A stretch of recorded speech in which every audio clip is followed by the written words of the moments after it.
If you had the opportunity to live in a children's wonderland, would you choose anywhere else? We don't just say, we do. It's the Stain City way.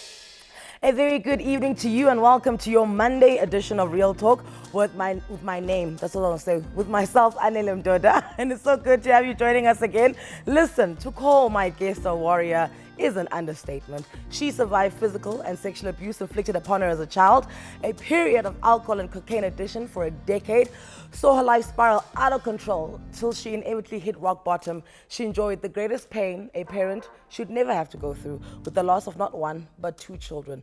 And as if life hadn't tested her enough, she has also beaten cancer not once, but twice. She's an activist, she's an author, she's a warrior, she's my Instagram crush.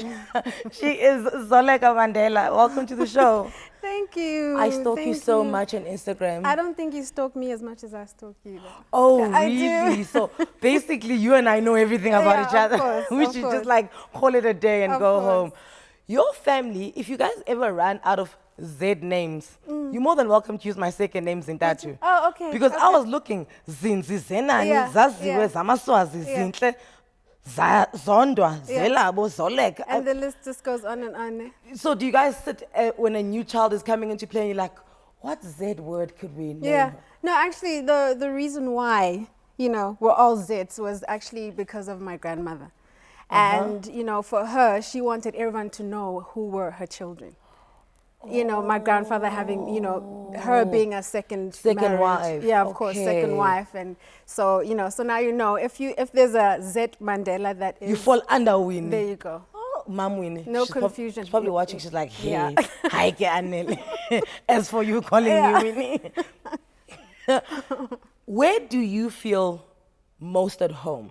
Because I'm reading your book and you're in Swaziland and you're there and you're there. Yeah. It could be a place, it could be a person, but just you growing up, where did you feel most at home? It would have to be Orlando West. Really? Yeah, and I think that also has a lot to do with the period of time I lived there and the fact that Umakulu still lives there. Okay, so that's where... Yeah, that's home. We actually call it Parliament. Really? Yeah. So if you're being summoned it's a nickname, there... yeah, of course, Parliament. So, that's where she is. That's where home is for me. And is that where you had to move into a bigger house because of your grandfather's lungs? Exactly. And the doctors told Umamweni that we need a bigger house. Exactly. That's where you had the 8 o'clock curfew. Yeah, hey, 8 o'clock curfew. And it just seems so much smaller now, obviously because we're so much younger, but there's so much history there in that house, eh? Yeah. So much history. Favorite meal you've experienced in that house? My grandmother's an amazing cook, I hear so. Anything that she throws down, is Does she favorite. Cook you a great meal before you get addressed? Like if there's like an intervention for someone, because she strikes me as that person. No. Like she's gonna make you some lamb chops, and while you're eating, she's like, "Okay, Mdanam." So no, yeah, of course. No, but she cooks on a Sunday. Obviously not of late because of her health, and she's. This is when you guys take over. Yeah. Okay. Yeah, but it's usually on a Sunday. So we used to have all the family members there, and she'll make you oxtail. There's curry. The works, you just name it. She puts her foot in it. Yeah, no, she does, Shem. She really does. So growing up as a kid, did you ever feel like displaced and just tossed around because then you didn't live with your mom and then you were living with your aunt who I actually picked up you are very fond of, Anzenan. Anzenan. She's like your spirit, actually. Yeah. So did you ever feel like tossed around and we're moving, I have to do this, or was it very exotic for you? Because also I pick up a very big imagination, with like you in your head. I think for me it was, I struggled with that a lot because I couldn't understand why I just couldn't be with my mom and my dad. I just wanted to be with my parents. So I couldn't understand, why I was being, moved from pillar to post, and why these things happened to me, in those various places that I was, and to have experienced all those things. So obviously, being older now, When you there's an understand the understanding. history Yeah, there's an and- understanding, and I only have that much more respect for my mom and my grandmother. Yeah. For what it is that they've had to sacrifice. Yeah. Obviously. And I think this is going to be strange, but my favorite story in your book is how you hid a grenade once. I know, right? How crazy is that? Out of an entire book, that's my favorite story. Yeah. Where your grandmother and your mother got pulled over by cops, and you were in the back with your school bag. Yeah. And the cops are going to search the car, and you boldly said, "Give me the grenade, I'll hide it." Yeah. Walk me through that. Like, And I know I can't really say I remember everything in detail, but I can tell you, of all the times that mom has always shared that story, you should see how she is. And I remember for a very long time I used to always roll my eyes like, "Oh, Mom, please, again." Not I think again. everybody knows the story. Yeah. And it's I always say, like, I just wish, I had a pen, a notebook and a pen to just write these things down, because they're so important. They are, though. They really are. do you think that was in you watched someone, or it was in your DNA? It must be in your DNA, you're a Mandela. Because you didn't even flinch, right? Yeah. The cops are coming, there's a grenade in the car, you just like, Right. I'm a kid, they won't search Right. me. I think it was second nature. Yeah. I think I was just so surrounded by that all the time, so it just became a norm. I don't think it was anything like, oh my gosh, Yeah. that was anything different from, my daily life.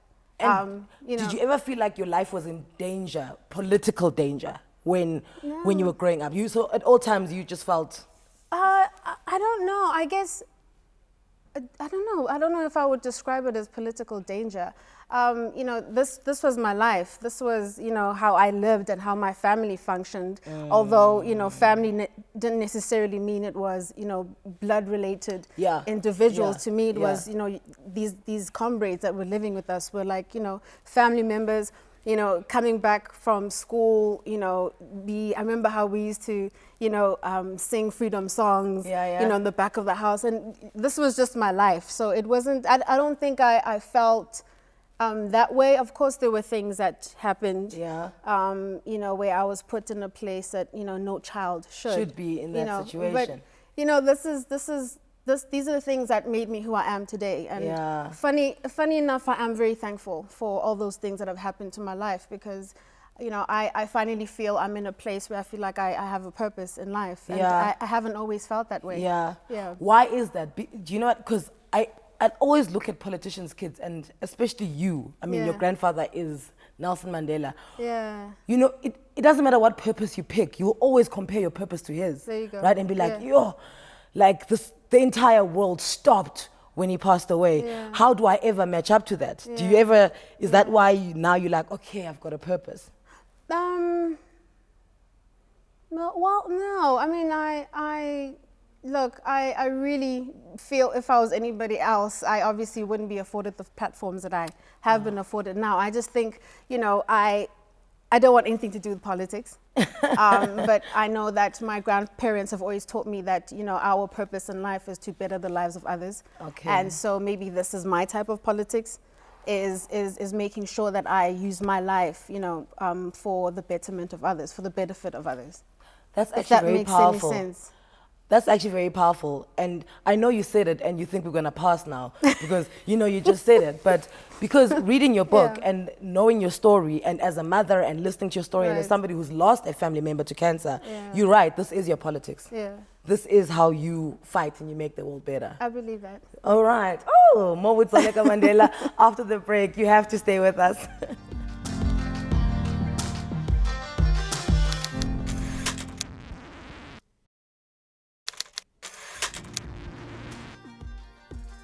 And welcome back to Real Talk. Zoleka Mandela is a firm believer that it is never too late to rewrite your story, and she has done exactly that. The name of her autobiography, When Hope Whispers, was published in 2013, and it just keeps getting sold out. I mean, we tried to go find it. They were like, sorry, sold out. But good news is it is getting republished and will be available for your purchase again. And I'm pretty sure at 6 o'clock today, after her and I have finished this chat, you're going to be like, I need the book.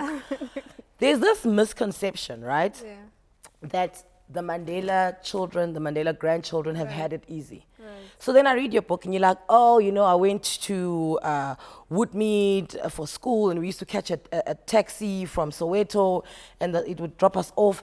And I'm just like, oh, Mandela kids got a taxi. Yeah. Do you know what I'm saying? Yeah. So get rid of that misconception for me. Yeah. Like, because on the outside it's like, oh, well, you're a Mandela. You live a life of luxury all the time. You're drivers and bodyguards. Yeah, and I think, you know, that's why I openly share my life with so many people, is to try and break that stereotype as well, because a lot of people seem to think that just because you are a Mandela that, you know, your life can never be penetrated by, you know, addiction and, you know, sexual abuse and, you know, things that I've gone through. And I think it's really great for me. It's quite heartwarming when I, you know, interact with people who, you know, feel they can relate to me. And, you know, because for some reason, I don't know why Mandelas are suddenly no longer human beings who don't have feelings, who don't have, you know, these things happening to them. But I think it's important for people to know that we are human beings and, you know, our struggles are all the same, you know. My doctor always says to me, you know, she can't stand this thing of people always talking about,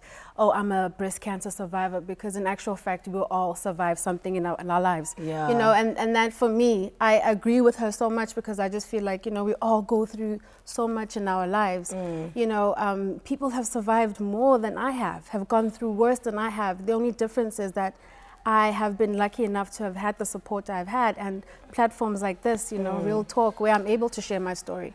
And you did have an incredible support, because I just felt like your family never gave up on you.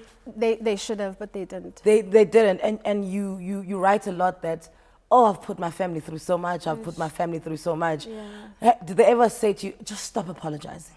Just stop it. Well, I guess in a way they have. You know, I'm still taken aback when I hear anything positive coming out of my mom's mouth or my grandmother's mouth, you know, for them to say this, a simple thing like, I'm proud of you. Sometimes it really just makes me want to cry, because I'm just like, you know, for a person that has put them through so much, you know, I still feel undeserving. So when they say I'm proud of you and you feel undeserving of the pride, where do you go back to in your lowest point in your life? Like when your mom's like, I'm proud of you, do you think of the day you burnt down the house, you almost burnt down your room? Of course, you know, and you know, I'm you know, especially considering my mom. I mean, you know, I've written about my relationship with my mother, and it's just been, you know, I'm glad to say that we found our way back to each other, you know, and I would not be sitting here and the woman that I am today without, you know, the support from my mom. And I just feel like, you know, my mom has gone through so much, not having had a mother who was there, you know, physically, you know, and I find it so amazing that she's been able to, you know, be the woman that she is and be the mother that she is, you know, not having the support that she is to me now, today, you know, and it's just, it's something else. It's a lot. It's a lot. Do you find yourself comparing the relationship your mom had with her dad, the relationship that you had with your dad, and the relationship that your children had with their fathers? Of course, I think about it a lot. I think about it a lot. What do you think when you're thinking? Well, I mean, I just kind of, because we always talk about how history keeps, you know, repeating itself in our family, and I just.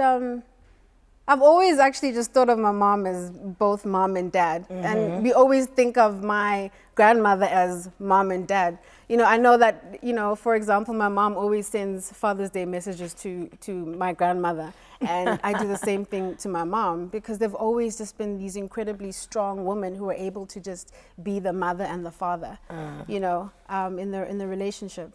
So when your grandmother says something to you like, you don't need a man, you know, toughen up. Trust me. I think it was after Libra cheated on you for like the 10th time. Yeah. You have got a thing for star signs, by the way, hey? Every man that she speaks about in the book, like, besides the love that we have now, every other guy is either Capricorn, Libra, I know, Leo. right? What's that about? And yeah. Entire calendar. The story was for me, well, it was my story to tell, and I Yeah. just felt like at some point I needed to just, you know, keep them nameless. Protected, nameless, faceless. Nameless, yeah, I mean, Yeah. So I was asking, when your grandmother says you Yeah. don't need a man, Yeah. when did you start believing her? Because I feel like as women, when we start believing that, then the right man comes, right? Yeah. So, and I suppose she'd said it to you a number of times. And the fact that you Yeah. say your mom sends your grandmother a happy Father's Day, and you Yeah. know, you do the same to your Yeah. mom. So you've seen the example of us not needing men. When did you start Right. believing it? Well, definitely not shortly after that. You have to remember that, you know, I'm still an addict at that time. You're in a haze. You're in a I'm haze. still, you know, quite active in my addiction. I'm still making all these choices because at the end of the day, as much as I was hearing this, you know, as much as I knew that, okay, these were, you know, two strong women in my life who didn't necessarily need, you know, a man in their life. You know, I'm doing these things. I'm engaging in this sexual activity, and I'm using the drugs, and I'm drinking, and I'm, you know, choosing these men and these boys because I, you know, somehow needed to feel better about myself, and you know, so there was a lot of that, and you know, it's led me to the love of my life, Yeah, Thierry. You yeah. know, and he's just really, you know, really made me feel like I'm a better woman for, you know, having him love me, and loving me despite everything that's in there, because in actual fact he knows more than what I've written in there, and he's accepting of who I am, and so is his family. Oh, wow. You know, and I just I'm lucky, and I'm very blessed. You said you started having like alcohol at age 9. Yeah. And then by 13, you say you were a full-blown alcoholic. Yeah. How are you affording all of this? Because surely alcohol costs something. Yeah. You know, who's giving you this money? Who's, like, how is the supply, you know, Yeah. Okay. kept up? So it's real talk, so I have to be real. Yeah. Okay. So obviously I had uncles that were, you know, buying the alcohol. I used to steal, for instance, cigarettes from my grandfather's bodyguards. Okay. I used to steal from a relative's pockets. He used to always keep, for instance, weed in the pocket. So I knew it was okay for me to steal because I could never be confronted. Because if you confront me, then I'll expose you. Why are you carrying weed in why the do you house? why exactly do you have weed in your possession and that kind of thing? So it was that, and obviously much later, into my 20s, I didn't know I was doing this until I got into rehab, where I was told I was prostituting myself. And I remember feeling so offended because I was like, but, you know, I'm not a prostitute. I can tell you the number of men I've slept with. I can tell you the number of men I've had a relationship with. No one has ever given me money for having sex Yeah, with me. you know, exactly. Yeah. So he said to me, no, but okay, so you need to explain to me then, how is it that you afforded these drugs? And I was like, okay, so I was very selective in how I did that because I didn't need to buy drugs.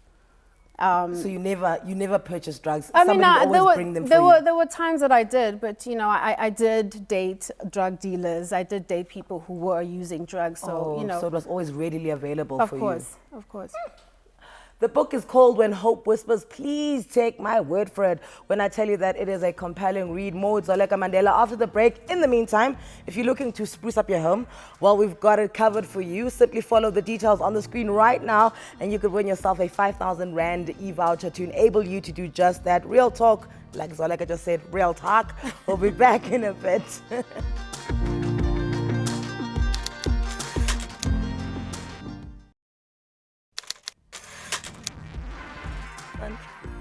Welcome back to Real Talk with Anele right here on SABC3, where the stage is yours. Breast cancer is the most common cancer affecting South African women, with it being the most prevalent cancer amongst white and Asian women, and the second most prevalent amongst black and colored women. Early detection simply is the difference between life and death, and today, in ode to National Cancer Survivors Day, which takes place on the first Sunday in June, yesterday, all over the world, I am with cancer warrior Zoleka Mandela. Now, this is an excerpt from your book. You say, I thought I was grown up, but in reality, I was very troubled. From the time I was barely 8 years old up to age 14, I'd been sexually abused by some of the adults in my life who should have been looking after me. It's a story for another time and another platform, but the scars from these experiences have never truly healed, and they have everything to do with the hurt, defensive teenager I was becoming. And then you say you even went on to have self-esteem classes. We'll touch on that later. Now, when you were being a rebellious teenager, who did you think you were rebelling against? My mom. Yeah, my Because mom. of the blame that you left me, Right. you know, at that point in Yeah. time. You abandoned me Yeah. and all these things happened to me. course. I felt So now that way. deal with me. Yeah, I felt that way. So I think I made my mother's life extremely difficult. I couldn't have been an easy child. I think that's quite obvious. You know, bringing me up was very difficult. And I hope, you know, that one day, I know I'm not the daughter she wanted, in the sense that I don't think she ever, you know, sat within herself and thought, this is how, you know, the life that I bring into this world, you know, these things would happen, or, you know, that kind of thing. But I work towards being a better daughter to her. But do you not think that, you know, with the bad daughter that you say you were, and with everything that you think you put your mother through, Right. that at times she would laugh and be like, of course she's rebellious. By nature, she comes from a rebellious home. Yes, her rebellion was perhaps misguided, but look at her grandfather. Look at her grandmother. Look at her mother.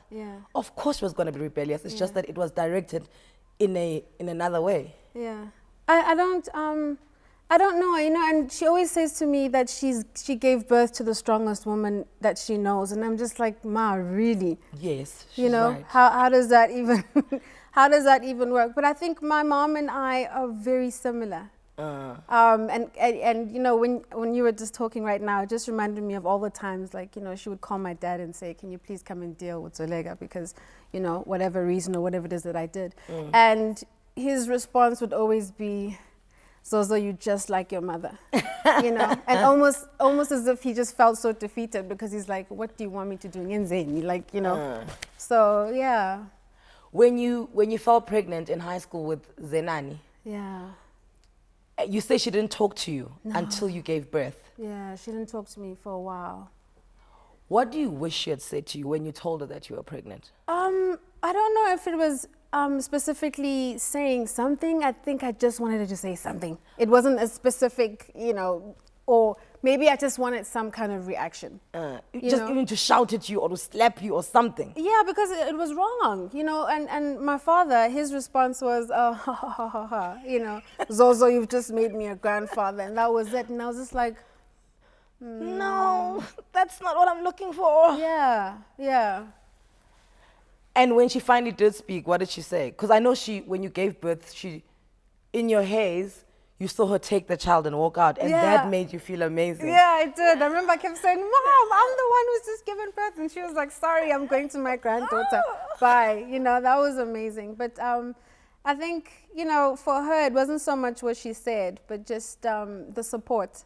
Because obviously, you know, here I was, you know, giving birth to a child, and, you know. And you're a child. I'm a child. Exactly. I'm a child. And, you know, I don't even have the support of her father, because he didn't want to have, you know, Zanani, Casey, yes, right? Yeah. You know, so it was more than anything, it was just, I think, for her to make sure that, you know, I have the support that I need, which went a long way, of course. So in hindsight, you know, the child is there and it's beautiful, and you kind of regret every other, you know, thought you'd had of even terminating, right? Yeah. But did you not think long about having an abortion because you're in high school and you're pregnant, and the father's like, hey girl, this is how you get rid of this problem, I'm not part of it? Did you not consider it for a long while? I think, because, I'm young. I don't know how I'm going to take care of the baby. I don't even know what that means to be pregnant. Like, nobody ever spoke to me about sex or pregnancy, none of that stuff, So for me, I think, I guess maybe it had at some point crossed my mind. But that was the reason why I left home, was because I didn't want to be given, I didn't want them to make me terminate. Not that they would have said so, I don't know, because okay, so you were against here it. I am like, thinking I'm leaving because they're going to tell me to get rid of this baby, and I just cannot. I just cannot do it. So I literally just left with just like a few coins in my pocket to pay for, at that time, Maxi Taxi, and nothing else. And I was just like, I don't know where I'm going, but And you found yourself at your nanny that raised you. Right. Yeah. Right. And you told her everything, and she was like, yeah. I thought this day would come, kind of vibe. You said you and your mom never had talks about sex. Yeah. So, and this is the thing, like in the book, I picked that up, that there was never like a conversation between you two. But then at times, it felt like you guys had the most open relationship. Like when she was talking to you about one of your boyfriends, Libra, when she's like, you two are dangerously in love and it's gonna end badly. But that was much older. Okay, how old are you then? In my 20s. Oh, okay. So by then you two were opening up to each other. Yeah. I mean, my mom and I were very close, and maybe sometimes for me, I used to always think maybe we were more friends than mother and daughter, and maybe that's where it kind of, it all went wrong, or I don't know, But it was much later. Who's the one person who's seen you high of drugs and you really wish that you could take that back, like take that back, them seeing you in that state? I mean, I think I hid it very well from the family. I don't think I've had a situation where my brothers. Okay. My brothers. Your brothers, you wish they'd never seen you like that. Yeah. And what's your relationship now with your brothers? My relationship with my brothers is great. Great. I mean, it's great. They're living with my mother now in Denmark, but I mean, it's not something I'd want. I wouldn't want to be that kind of example, obviously, to my siblings, and my sisters, actually, for that matter. I do have sisters, so I expose them to that too, more than anything. But I can't say my grandmother has seen me, completely in my high state.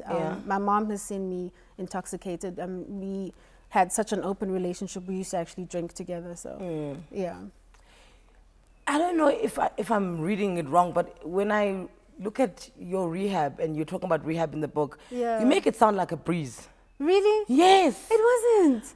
I thought it was going to be a breeze. I really thought I was going to be chilling, like, how it is in the movies with the glasses, and you're like, and the scarf. I have my, and the stuff, in white. I honestly thought that was going to be the situation, but it wasn't. It was difficult. I know you said you wrote like 60 letters to people, to yourself, just dealing with everything. Journal entries. And all of that. Yeah. Who was the most important person that you wrote a letter to whilst you were in rehab? I wrote a lot to my daughter, and I wrote a lot about her. And I know that my addiction counselor at the time, I guess he felt some type of way being an addiction counselor and being more experienced, and him being, dealing with what he's dealing with and that kind of thing. But I know with him, his concern was, I remember he said to me, Zoleka, I just have a bit of a concern because you speak, when you make your journal entries, you write as if Zenani's still alive. So for me, it was, that was one thing that made me feel uncomfortable. And of course, the other reason I left rehab after the primary care, because after completing the 6 weeks, I was supposed to then continue. Right. Yeah. I didn't, because that phase was supposed to be about dealing with Zenani's passing, because they felt like it was time for me to move on, and it just felt so unfair. And I just felt like, but how do you know what it is to lose a child? And I don't think anybody can tell me how to deal with losing a child, and when to do it. Yeah, exactly. Yeah. So for me, it was, I think that made it easy for me to leave. On the other side of the break, I want to talk about, and this this touched me so much when you went to where your child passed away and you picked up her sock. Like, that touched me so much. We're going to talk about that after the break. Stay with us.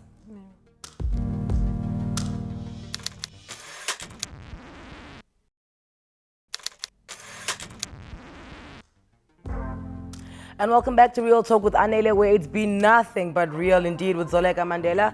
I'm sure you've been blown away by some of the accounts that she has shared with us today, which are part of her rewriting her story.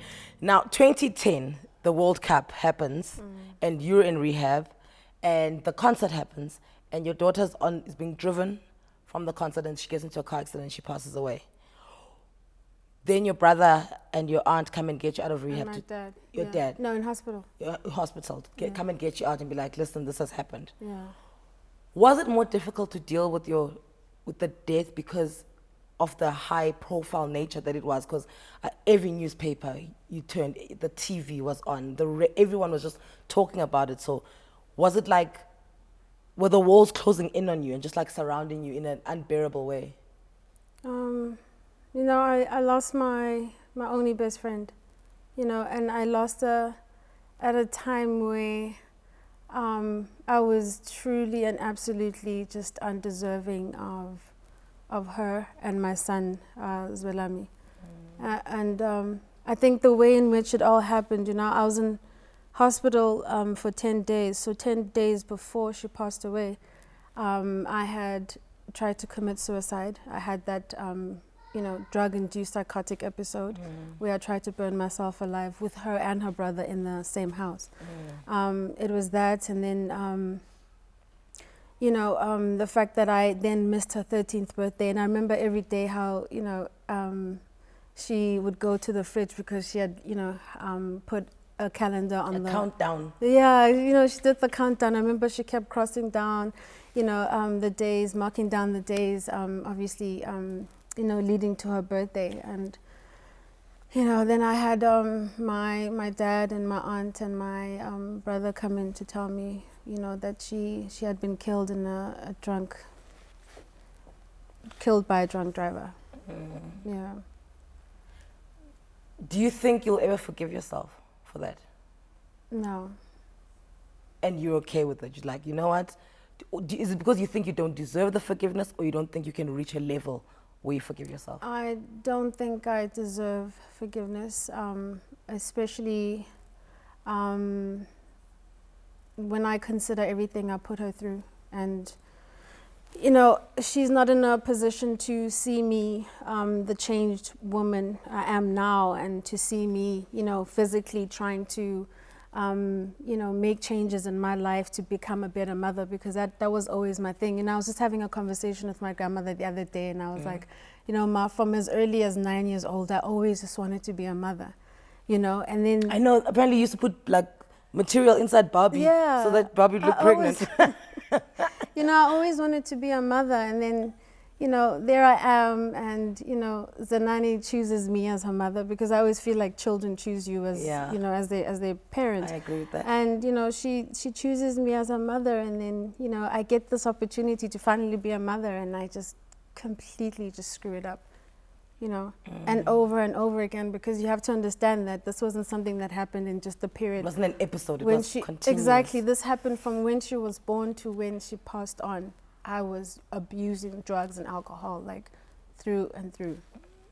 And it's, you know, it's something I have to deal with for the rest of my life, because I made those decisions. I decided to, you know, rather go out and use the alcohol and abuse drugs and go and have sex, whoever it was, you know, over my own children. And there were so many times where, you know, Zanani used to actually come out, because she was very dramatic. Everyone knows her. No, to be very really?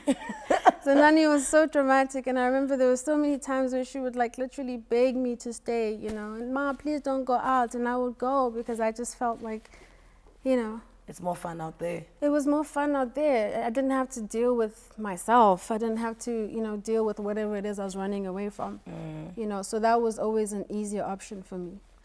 Is that why you refused to do chemo for 3 months when you found out that you had cancer? Because you were just like, well, cancer happens to bad people, and I happen to be a bad person. Yeah. So and even though it came at a time that I didn't want to die. Yeah. You know, I didn't want to die. I wanted to live for my son, if anything. I wanted to live for Zolami. But I think it was the shock of the fact that you know, for me at the time, I felt, you know, cancer was a death sentence. So I was going to die now. I didn't want to die. I was going to die. And here I have this doctor telling me, in order to save your life, you have to lose your breast. And I was like, okay, I've lost my child. I've lost 2 children now. I'm being diagnosed with cancer, and I'm told that the only way to save my life is at the cost of my fertility, because then it meant you couldn't have another child. I may not have another child. And I've lost 2 children. And then I lose my breast, because I've breastfed both my children for 2 years, like my mother did. So, you know, it was another loss. And so I was very angry. I was very scared, and in denial, you know, about the diagnosis and what that actually meant for my life. And I said I'm going to touch on when you went to where your child passed away, because you went there to kind of see where she took her last breath, and you saw her sock. What did that mean for you? Was it a sign? Was it a communication of sort? Did it take you deeper into depression? I think it was it was a very painful thing. You know, I still, to this day, I still can't use, you know, that section of the highway. I can never, especially at night, I can't. It was a very painful thing, because as much as the family was, you know, there with me, and, you know, everyone else was there, you know, it's almost like, you know how it is, the worst part of a funeral is when everybody leaves, because 2 days after the funeral. You know, and it kind of feels like, you know, people are doing this and it's just part of a thing, and I'm just like, I still cannot understand what's just happened and why it's happened. I'm the one that tried to kill myself just a few days ago, and then, you know, instead you know, my daughter gets taken. Unnecessarily, I still don't understand it. So when your grandfather says to you, this happened, and I think you should be, you know, you should be the person to lead this, you know, the grief department. I remember that conversation. To tell us about that conversation with your grandfather. What was he saying to you, and what did you hear? Yeah, I mean, it was shortly after we buried Uzeni, and we were at our home in Orlando West, and I remember I was sitting on the mattress, and he came in, and he, you know, they obviously had the chair pulled up for him, and he sat down and he said, "Darling, come here." And I remember at the time I was like, you know, quite overweight. I remember one of the things I said was, "I will break your knees," type of thing. Like, you know, I'm so heavy. And he was like, "No, come." And I said, "Okay, Granddad, I'll come, but I can't sit because I'm also old," like, you know. Yeah. And he was like, "No, come and sit down." And he then made me sit on his lap, and he said to me, "You know, you're not the only one to lose a child. You know, I've lost a child too, and there's so many women out there who have lost children. And, you know, the reason why this is happening to you is because you're the one who's supposed to give hope to those women out there."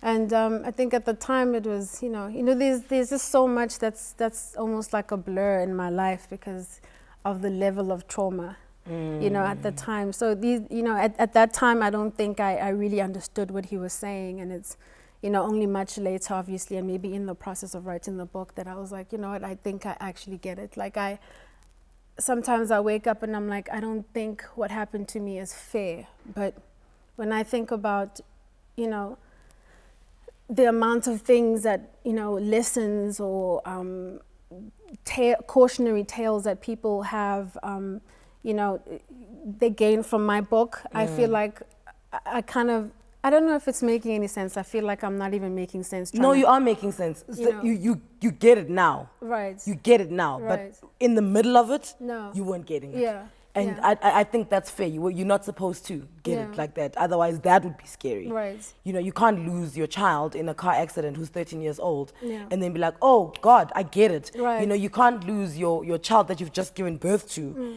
you know, and you're like, "Oh, God, I get it." You know, I think that wouldn't make sense. And when your grandmother, she writes us in the foreword, when she says, her decision to live was the battle half won, is so powerful for me, because it's almost like she always knew you'd get through this.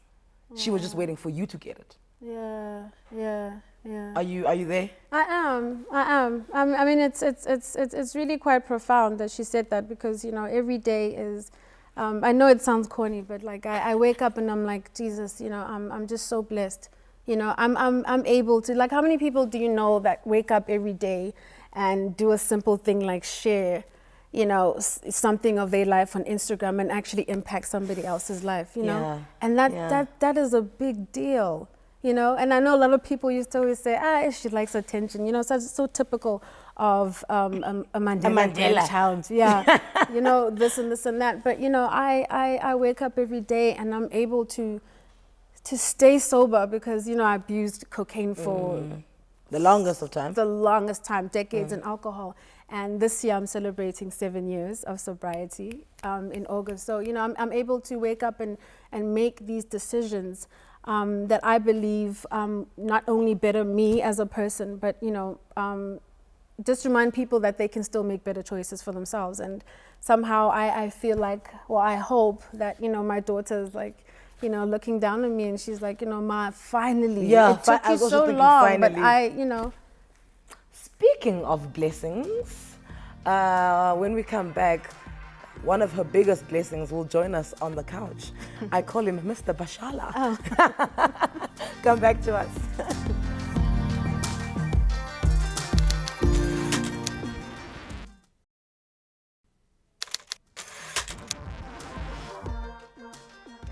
So she's the first to admit that she is a proud wife of an African man, okay? A proud Congolese wife, Umakoti Thierry, okay? If you follow on social media, you know every other post is her and her hubby and how they support each other. And basically Zoleka sings his praises and we can see the glow in her. I'm just surprised this man didn't roll in here because she cooks for him so much. Like, I'm just surprised you're not taking up the whole couch because every post she puts up is you and like she's cooked. I'm complaining every day. I've gained so much weight. Really? Yeah. You like, stop it. Hey, I'm like, stop it, you know. I'll have fat-free water, please. Yeah. No, I'm 92 kgs. It's a lot. Not for an African man. Not for an African man. I want to talk about that day in 4 Ways when you guys met. You were picking out jeans, ne? So you're picking out jeans and then this guy just comes and be like, yeah, buy these ones. Oh, yeah. So it was 2012. And I walked into Edgar's. 2011, December. Oh, 2011. Yeah. Okay. So I walked into Edgar's and you then pretended to be selling me a pair of jeans. Yeah. You pretended to be selling her jeans. You're going to be on your toes. Yeah. Yeah. And I remember how you were like, why don't you go and put them on and please just come out so I can see what you look like in them. Yeah. And you're like? As you did. Hey. Okay, but now you ask for her number. She calls you and then buzzes you once and then you don't call her. Yeah, he didn't call me. Yeah, I didn't call. Why? I was busy. I was busy with life. So she calls you and she gives you a mouthful. Yeah, no. Did you give me a mouthful?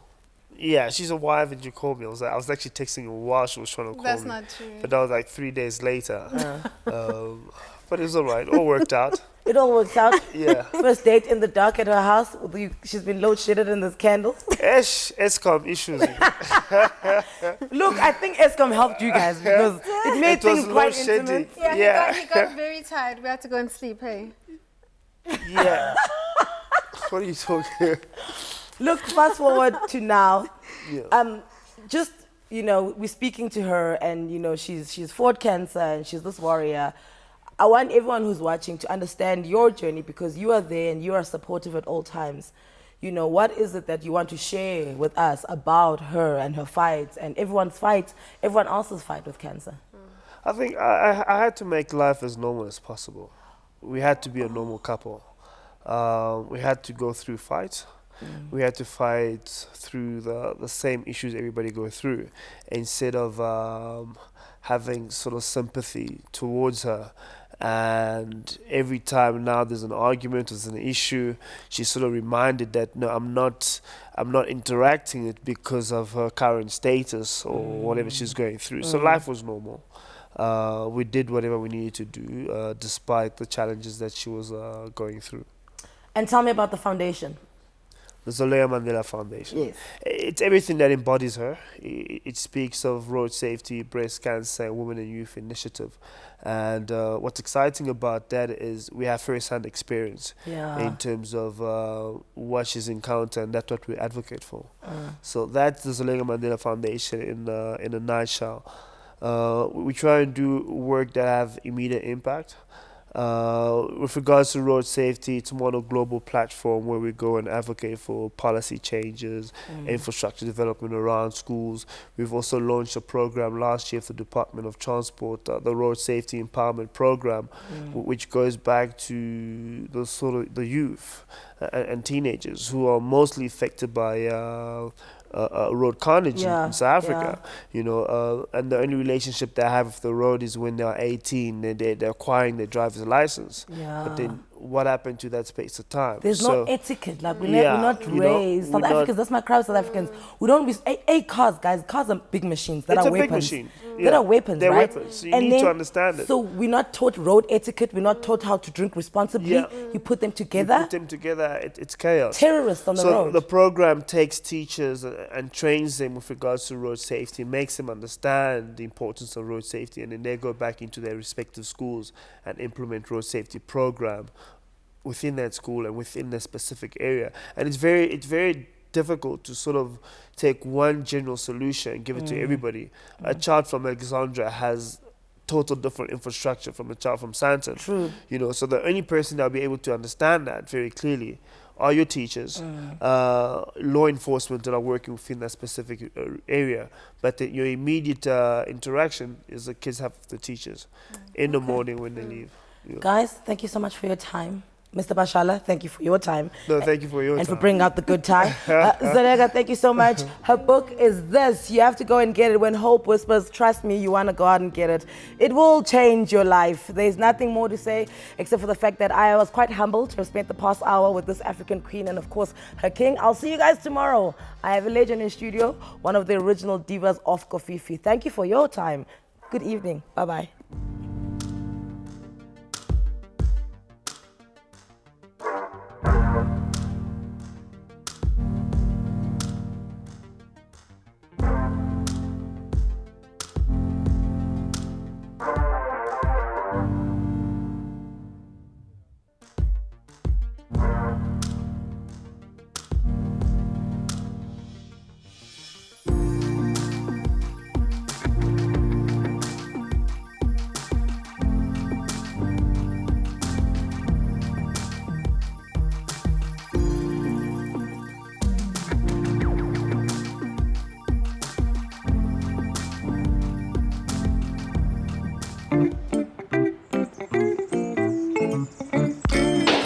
That's cheeky.